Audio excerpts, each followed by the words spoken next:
मार्गदर्शक क्लासेस के YouTube channel पर आज एक बार फिर से आपका स्वागत और अभिनंदन करता हूं। जिस तरीके से देख रहे हैं लगातार आपका आगामी पेपर लगा हुआ है और उसी तरीके से आप लगातार मेहनत कर रहे हैं, चाहे वो आप क्लासरूम में बैठकर अध्ययन कर रहे हो या लाइब्रेरी में बैठकर अध्ययन कर रहे हो। लगातार अपने संघर्षों को जारी किए हुए हैं और अपने माँ बाप के सपनों को सजो के मन में रखे हैं। ठीक है, तो उसी सपने को, उसी मेहनत को बरकरार रखते हुए और एक एक टॉपिक पर हम लोग चर्चा करते चलेंगे, जो कि आपको एग्ज़ाम के दृष्टिकोण से जो कि क्या होगा, महत्वपूर्ण होगा। ठीक है, तो आज एक और बेहतरीन टॉपिक से आपको चर्चा कराने वाले हैं, जो कि जान लीजिए एग्जाम में आपसे पूछा ही जाता है क्वेश्चन। ठीक है, जैसे बात करेंगे महत्वपूर्ण राष्ट्रीय उद्यान और अभ्यारण्य की। ठीक है, कौन सा राष्ट्रीय उद्यान अभ्यारण्य कहाँ पर स्थित है। ठीक है, और उस राज्य के बारे में विशेषता भी हम बता देंगे कि कौन से राज्य में क्या क्या विशेषताएं हैं। ठीक है, चलिए ठीक है, जैसे अब देखिए बात करते हैं नामदफा की। तो ये पहला क्वेश्चन है कि नामदफा जो राष्ट्रीय आपका उद्यान अभ्यारण्य है, ये कहाँ पर है आपका, अरुणाचल प्रदेश। कहाँ पर है भैया, अरुणाचल प्रदेश। ठीक है, अगर हम अरुणाचल प्रदेश की बात करेंगे तो अरुणाचल प्रदेश के बारे में और क्या आप जानते हैं। अरुणाचल प्रदेश के बारे में हम जानते हैं अरुणाचल प्रदेश की राजधानी क्या है, आपका ईटानगर है। ठीक है, उसके बाद अरुणाचल प्रदेश में जानते हैं 3 दर्रा भी पाया जाता है। कितने दर्रे भैया, 3 दर्रे पाए जाते हैं। ठीक है, याद कैसे करेंगे, देखिएगा क्या याद करेंगे, बोईदी। क्या याद करेंगे, बोईदी।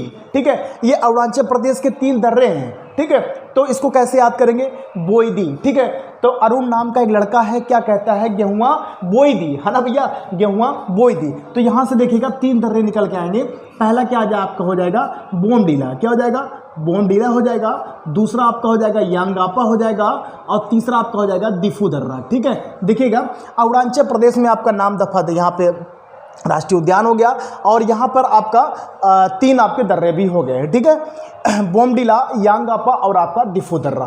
ठीक है, आगे चलते हैं। दूसरा है काजीरंगा। बहुत बार एग्जाम में पूछा गया है कि काजीरंगा आपका राष्ट्रीय उद्यान कहाँ है, असम में। कहाँ पर भैया, असम में। ठीक है, ये भी कई बार एग्जाम पूछा गया, असम में। तो असम की राजधानी क्या है भैया, दिसपुर। क्या है, दिसपुर। ठीक है, चलिए मानस, ये देखिएगा मानस राष्ट्रीय उद्यान कहाँ है, यहाँ पे मानस, ये भी कई बार पूछा गया। ये भी आपका कहाँ पर है भैया, आपका असम में है। ठीक है, ये भी आपका असम में है। ठीक है, अगला है इंद्रावती। ठीक है, इंद्रावती। इंद्रावती कहाँ भैया, छत्तीसगढ़। कहाँ है, छत्तीसगढ़। ये देखिएगा छत्तीसगढ़। अगर हम छत्तीसगढ़ की बात करेंगे तो रायपुर होगी, राजधानी इसकी हो गई। और छत्तीसगढ़ के बारे में आप और क्या जानते हैं, छत्तीसगढ़ के जो आपका राज्य है, यहीं से एक नदी निकलती है, महानदी नदी। कौन सी नदी निकलती है, महानदी निकलती है। और छत्तीसगढ़ के सिहावा से, ध्यान से सुनिएगा, छत्तीसगढ़ के सिहावा से महानदी निकलती है और 815 किलोमीटर का सफ़र पूरा करते हुए कहाँ गिरती है, बंगाल की खाड़ी में। ठीक है, तो एक क्वेश्चन आपको यहाँ से और भी तैयार होता है। और राष्ट्रीय जो उद्यान है आपका इंद्रावती कहाँ है, छत्तीसगढ़ में। गिर, देखिए गिर अभ्यारण्य कहाँ है आपके गुजरात में। कहाँ पर भैया, गुजरात में। देखिएगा ये भी इंपॉर्टेंट है। गुजरात की राजधानी आपकी गांधीनगर हो गई। और गुजरात के बारे में आप यहाँ पे कई क्वेश्चन यहाँ से बनता है आपका। भांगड़ा यहाँ पे घूमर राजस्थान का नृत्य है। ठीक है, तो ये आपका गुजरात हो गया। आगे चलते हैं डाची ग्राम। ये देखिएगा कई बार पूछा गया कि डाची ग्राम कहाँ पे आपका, जम्मू कश्मीर। ठीक है, जम्मू कश्मीर की बात करेंगे तो यहीं पे सबसे ज़्यादा केसर का उत्पादन होता है। ठीक है, कहाँ पर, जम्मू कश्मीर में। ठीक है, आगे चलते हैं बादीपुर। ये देखिएगा बादीपुर राष्ट्रीय अभ्यारण्य आपका, बादीपुर कहाँ है, कर्नाटक में।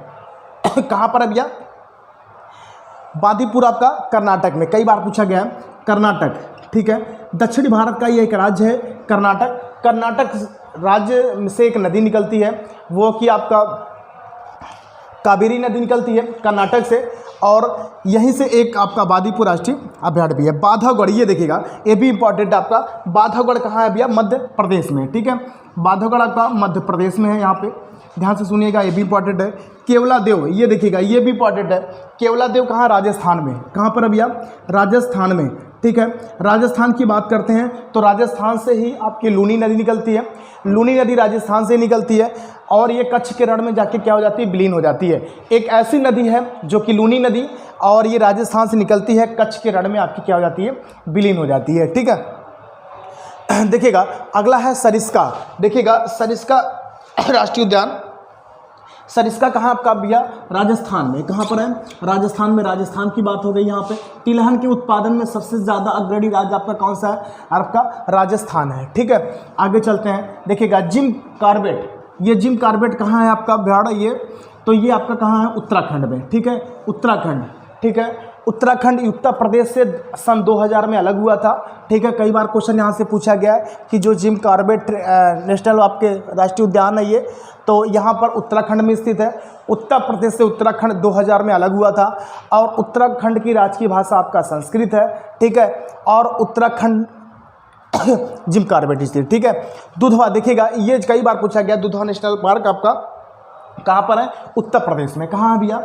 उत्तर प्रदेश। तो उत्तर प्रदेश की बहुत सारी विशेषताएं हैं। सबसे ज़्यादा लोकसभा सीटें, सबसे ज़्यादा विधानसभा सीटें। ठीक है, उत्तर प्रदेश में तमाम प्रकार की नदियां भी आपकी निकलती हैं। ठीक है, और यहीं से उत्तर प्रदेश से। ठीक है, सिमलीपाल, सिमलीपाल राष्ट्रीय उद्यान कहाँ है आपका? उड़ीसा में। कहाँ पे भैया? उड़ीसा। ठीक है, उड़ीसा का राजकीय भाषा आपका उड़िया हो गया। उड़ीसा की राजधानी आपकी भुवनेश्वर हो गई। ठीक है, आगे देखिएगा पेंच, पेंच आपका राष्ट्रीय अभ्यारण्य कहाँ है? महाराष्ट्र में। कहाँ पर है भैया? महाराष्ट्र में। ठीक है, कई बार पूछा गया है। सपनों का शहर बोला जाता है महाराष्ट्र राज्य को। ठीक है, सबसे ज़्यादा फलों का उत्पादन करने वाला आपका राज्य आपका महाराष्ट्र है और सपनों का शहर भी आपके महाराष्ट्र भी बोला जाता है। महाराष्ट्र से जान लीजिएगा, और भी बहुत सारे प्रश्न आपसे एग्जाम में बनते हैं। महाराष्ट्र की बात करेंगे तो गोदावरी नदी आपकी महाराष्ट्र से निकलती है। दक्षिण भारत की सबसे लंबी नदी गोदावरी नदी है और ये आपके 400 लगभग 1415 यानी कि सफ़र पूरा करते हुए किलोमीटर का आपके कहाँ पे? बंगाल खाड़ी में जाके गिरती है। ठीक है, तो और महाराष्ट्र के आपके नासिक जिला है, यहीं पे सबसे ज़्यादा प्याज का उत्पादन भी होता है। ठीक है, तो बहुत सारे प्रश्न आपके महाराष्ट्र राज्य से बनते हैं। ठीक है, आगे चलते हैं। यहाँ पे चंद्रप्रभा देखिएगा, चंद्रप्रभा राष्ट्रीय उद्यान कहाँ? उत्तर प्रदेश में। ये कई बार पूछा गया है। उत्तर प्रदेश हो गया। ये कान्हा नेशनल पार्क, ये देखिएगा, ये भी इंपॉर्टेंट है। कान्हा नेशनल पार्क आपका कहाँ है? ये मध्य प्रदेश। कहाँ पर भैया? मध्य प्रदेश। ठीक है, उसके बाद बात करेंगे सुंदरवन टाइगर, ये कहाँ है आपका? पश्चिम बंगाल। ठीक है, कहाँ है? पश्चिम बंगाल। ठीक है, आगे पेरियार देखिएगा, पेरियार राष्ट्रीय उद्यान जो है ये कहाँ पर स्थित है आपका? केरल में। कहाँ पर स्थित है? केरल में। तो केरल की राजधानी क्या हो गई? आपका तिरुवनंतपुरम हो गया। और मसालों की सबसे ज़्यादा खेती कहाँ होती है? आपकी केरल में होता है। ठीक है, तो इस तरीके से देख रहे हैं कि राष्ट्रीय उद्यान और अभ्यारण्य से भी आपके आगामी पेपर में एक प्रश्न आना यहाँ से अनिवार्य है। ठीक है, तो इस तरीके से हम याद भी कर लेते हैं। नामदफा आपका अरुणाचल प्रदेश, काजीरंगा आपका असम में, मानस आपका असम में है, इंद्रावती देखिएगा छत्तीसगढ़ में है। ठीक है, और गिर आपका गुजरात, दाचीग्राम आपका जम्मू कश्मीर, बांदीपुर आपका कर्नाटक, बांधवगढ़ आपका मध्य प्रदेश, केवलादेव राजस्थान। ठीक है, सरिस्का राष्ट्रीय उद्यान आपका राजस्थान, जिम कार्बेट आपका उत्तराखंड, दुधवा नेशनल पार्क आपका उत्तर प्रदेश में है। ठीक है, सिमलीपाल आपका उड़ीसा में है, पेंच आपका महाराष्ट्र में है, चंद्रप्रभा आपका उत्तर प्रदेश, कान्हा नेशनल पार्क मध्य प्रदेश और सुंदरवन टाइगर पश्चिम बंगाल, पेरियार आपका केरल में। ठीक है, तो ये आपके देखिएगा आगामी पेपर के लिए यह टॉपिक बहुत ही इंपॉर्टेंट है। कुछ करना नहीं है, एक दो बार पहले आप इसको लिख लीजिएगा और एक बार दो बार आप इसको ध्यान से पढ़ लीजिएगा तो चीज़ें बहुत अच्छी तरीके से समझ में आ जाएंगी। ठीक है, तो इसी तरीके से ये आपका छोटा सा टॉपिक एक और समाप्त हुआ। ठीक है, तो इसी तरीके से वीडियो में अब आपको यहाँ से करंट अफेयर भी लेके चलेंगे। ठीक है, तो ध्यान से सुनिएगा, बस आप इस चैनल पर जुड़े रहिएगा और एक बेहतरीन टॉपिक से छोटे छोटे टॉपिक जो आपके तैयार नहीं होते हैं वो आपको यहाँ से आप नोट करिएगा। एक दो बार आप याद पढ़ेंगे तो चीज़ें अपने आप याद हो जाएगी। ठीक है भैया, तो इसी तरीके से करंट भी लेके चलेंगे और हिंदी की बहुत सारे टॉपिक है उसको भी लेके चलेंगे। जीएस में जो आपके छोटे छोटे टॉपिक हैं वनडे एग्जाम के लिए वो भी आपको यहाँ से मिलता रहेगा। ठीक है, तो आज के लिए इतना ही, बाकी अगले वीडियो में आपसे मिलते हैं। ठीक भैया, धन्यवाद।